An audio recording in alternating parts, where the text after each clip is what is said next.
You are listening to the Toxic Mold Podcast with Steve Worsley, the toxic mold expert and your number one source for mold consulting and mitigation in the USA. Let's dive into a brand new episode. Before we get started on this episode, here's a not so short disclaimer. While all attempts have been made to verify the content provided in this podcast, neither the podcaster or the producers assume any responsibility for errors, omissions, or alternative interpretations of the issues discussed here. All information stated in this podcast is the opinion of Steve Worsley. Steve Worsley is a mold specialist with over 25 years of experience in the construction and mold industry. The Toxic Mold Podcast is for information sharing purposes only. The views expressed are those of the podcaster and his alone. These views should not be taken as expert instruction or commands. While there may be references to medical conditions and symptoms, all podcast episodes are the opinion of Steve Worsley, and any medical questions or concerns shall be addressed with the appropriate licensed medical professional or professionals. As the podcaster refers to different mold types, please be aware that Steve Worsley is not a microbiologist, and questions concerning mold specifics should be answered by the appropriate professional. Steve isn't, nor does he offer any legal advice. For any legal advice, you must speak with a lawyer. The listener is 100% responsible for his or her own actions. You can check out Steve's books on Amazon. Just go to Amazon and search for author Steve Worsley. You can also take Steve's courses on Udemy or Skillshare, and you can find out more about those at cnccontractorservices.com. Now, let's get to the episode. Hello, you're listening to the Toxic Mold Podcast with myself, Steve Worsley, and we have my wife, Cassandra. Another day, another dollar, right? Absolutely. Summer is almost here. I don't know, do they say it happens after Memorial Day? Yes, I think it's June. But I think June 20th is like official summer, right? Yeah, I think June 20th or 22nd. Yeah. Anyhow, our listeners know what I mean. But an interesting topic that people ask me all the time is toxic mold a concern in the summer months? What would you say? It's always a concern. I mean, at the rate of people who have mold toxicity and mold sickness, it is always a concern. Yeah, it's interesting because I've said this on the podcast quite often, but our schedule kind of mimics contractors. So we do slow down in the winter. This winter, we really didn't. It was kind of odd. But my point is we kind of follow that same pattern. And I think for the most part, I think we get busy in the spring and summer because our clients have been dealing with whatever air quality issues all winter. And so now they're ready to get it fixed and they're going to be gone. Yeah. And I mean, obviously, anytime you are spending less time in the place of exposure, you're going to see and feel less of the symptoms at the time. Yeah, like I said, it's, everybody reacts differently to mold exposure, but most people, I mean, it's kind of just assumed, but most people all winter probably spend a lot more time in their homes. Correct. Unless they're big, snowmobilers or snow skiers or whatever.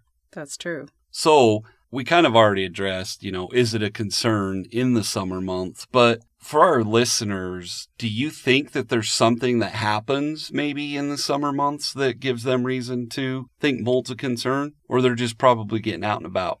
I think they're getting out and about, but I also think we tend to be, as a population, as a species, we tend to feel better when it's warmer and there's more sun. Yeah. Because vitamin D is a hormone. And so the more we're outside, the more sunlight we get, the better, the more we move, the better we feel. And so all illnesses tend to feel worse for people in the winter because Right. It's cold and it's dark and there's less sun. I mean, our bodies are just different in the summer. Yeah. So one of the common things that gets brought up, when I'm doing a discovery call, consultation, VPAs, whatever, is the HLA-DR gene. Have you heard me talk about that? I have. So what it is, and our listeners that have listened with the doctors, they understand. We've kind of gone into deeper detail of it. But 20 to 25% of the population has the HLA-DR gene. It's not like a mutation. It doesn't mean you're not normal. It's just a gene. Like we were just talking about the other day, or maybe today, we were talking about people that have the red hair gene in it. Mm-hmm.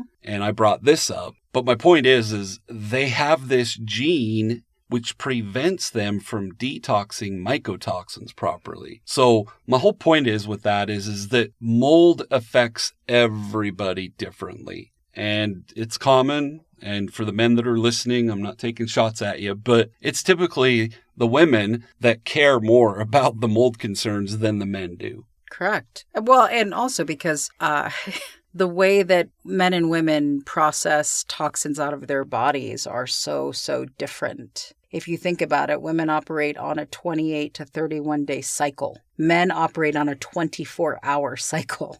Oh, okay. So if you do just enough, like if people were to do enough research on cycle syncing in women versus how men's circadian rhythms tend to work, they literally are able to produce sperm at a much faster rate. A woman's eggs, it takes 3 months. It takes 90 days to produce that one egg. Right. So even the way that women and men process toxins in their bodies is different. Yeah. Which is why you tend to see women are impacted in mold in different ways that produces different things. Not to say that men don't have chronic fatigue and all the other things, but it's even individually the way we process out toxins from our body, one person to the next, is different. Yeah, and that's, like I said, the reason I wanted to bring that up is for our listeners, and I hear it all the time. Yeah, my husband thinks I'm crazy, and that's probably one of the most common things I hear. But mold does affect everyone differently. So for our listeners, if you have only a teenage daughter or yourself that is experiencing mold sickness, don't just think that it's not there. Most of the time, you're just the one that it's affecting. Does that make sense? Correct. And I think just as humans, period, we look at it like, well, nobody else is getting sick. So we try to poo-poo away what one person's saying. And I just brought this up earlier. We were talking about some arthritis stuff and things like that. One thing I tell my clients all the time, if you really aren't sure if it's just in your head, go get a mycotoxin test. Mm-hmm. And when I say that for our listeners, I'm talking a medical mycotoxin test. And we've talked about this with the doctors, but there's my MycoLab that's a blood test. There's people that have, their pros and cons with it. I don't endorse any certain test, but the doctors that I have worked with, they either use Vibrant Wellness or Real-Time Lab for the medical mycotoxin test. Well, and isn't it important for people to test more than once? I mean, I just think sometimes people do a test once and they go, oh, I'm clear. And then they never, after mold mitigation or 3 months later or 6 months later, they don't retest to see if the baseline has changed. Yeah, so here's the argument I hear all the time with the urine testing. Those that are against it and they're for the blood, from what I've been told, is a IgG, something, I don't know. This is way out of my expertise. It's more or less, it's showing that you have built up the antibodies for that mold type, which tells us at some point you were exposed. Those that are against the urine, what I hear all the time is, well, if it's in my urine, I'm detoxing it. Well, for me, and once again, our listeners know we have a disclaimer, I'm not a medical expert, but even if you're detoxing, it tells us you're exposed to it.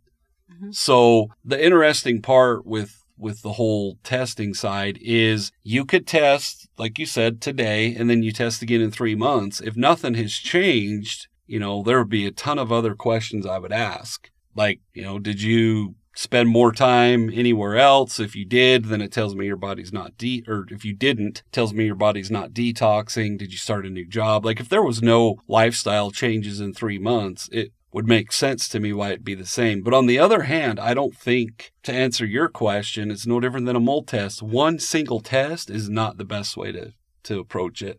Correct. And I think here, especially in the summertime, is where we come back to what we always say about documenting your symptoms, where they happen, when they happen, how they happen, because summer and mold, people may think, well, maybe I'm getting better because, I have fewer noticeable mold sickness symptoms. But if you actually documented what you ate, what you did, how often you were in the home in the summer, it might actually give you and your doctor clues on how to better change some things in the winter. Yeah. To help you. You just don't, you don't know. Exactly. Once again, though, this is why mold is so complex. And we have a course available. We're working on more, but we have a course available that you can get the diary that you just mentioned. Oh, yeah, the mold sickness symptoms, the mold symptoms tracker. I mean, in that particular digital bundle, there's so much that you could actually just print out and start using and documenting in the summer. Yeah. So you can notice what changes between the different seasons with your mold sickness symptoms. Yeah. And like you always say, document. Like just use your app on your phone. I'm pretty sure all the phones have that, don't they? All of them have it. Okay. So then the next question that this brings up is so what can our listeners do to prevent mold in the summer? That to me is a simple, for me, because I'm a specialist in this field. What would you say? Well, routine inspections. You should always and you shouldn't assume because things are better in the summer, that actually means things are better in your home. They might not be. Your habits and your behavioral patterns may have changed enough to make somewhat of a difference, but that doesn't mean that if there is a mold intrusion event or toxic mold in your home, that is any different in the summer. Yeah, and routine inspections are important. You mentioned a moisture intrusion event. For our listeners, all molds are different, how they colonize, the material they're going to colonize on, the temperatures required. They can start colonizing and reproducing within 24 hours. Mm-hmm. Most molds are going to take longer than that. But my point is if you had, let's just say one of our listeners has a pool that they use all the time outside. The kids come in, they take off their they take their towels and just drop them right there. If it's on carpet, you're going to have mold issues within a few days if it stays damp. Correct. So dry it up as quickly as you can, because a lot of people just assume, it has to have been there for several weeks. That's not the case Correct. At all. Yeah, and there may be summer behaviors that you do that could contribute to mold issues. Like if you have a pool, if you do a cold plunge, if you have a hot tub that's outside, if kids are going to day camp in the summer and they're bringing home their wet swimsuits, and there are lots of differences in the summer that actually could contribute to mold. So if you think summer is like, I'm outside more, I don't have to worry about what's going on in my house, that would probably not be the best approach. Yeah, and you've said it numerous times, your habits we all have bad habits, and the habits of the people in the home is a huge factor when we're looking at mold concerns. Yep. Is it normal for your teenager to not turn on the exhaust fan when they're showering? Little habits like that, you got to pay attention to. Absolutely. So here's my call to action for all the listeners. I know summer's, pretty much upon us, but make sure you pay attention to the habits of the people in your home. If you have a teenager that doesn't turn on the exhaust fan, or a husband or a wife or whoever, just remind them hey, let's buy a humidity gauge. Let's put it in the bathroom and I'll show to you what the humidity does because you're not using the exhaust fan. Absolutely. And just know how to track your symptoms, like using the digital bundle on toxic mold sickness and IAQ. Exactly. Leverage that. Yep. And I'll put a link in the podcast description, but we do have one that's live on Thinkific. We're kind of switching from Udemy over to Thinkific. So for our listeners, we're slowly going to start building the number of courses we have in there. Absolutely. And especially if you're going to be traveling a lot in the summer, you're going to be in different Verbos or Airbnbs. You're going to have you and your family of 10 in an RV. You could get mold in all those places too. So tracking symptoms is helpful. Yep. Yeah. Okay. Well, we appreciate all of our listeners. Have a great week. Thank you for listening to this episode. Make sure you go to our website at cnccontractorservices.com and sign up for the mold investigation checklist. Again, go to cnccontractorservices.com and get your free mold investigation checklist today. You can also on cnccontractorservices.com find out more about Steve's courses and books and consultations. Once again, go to cnccontractorservices.com.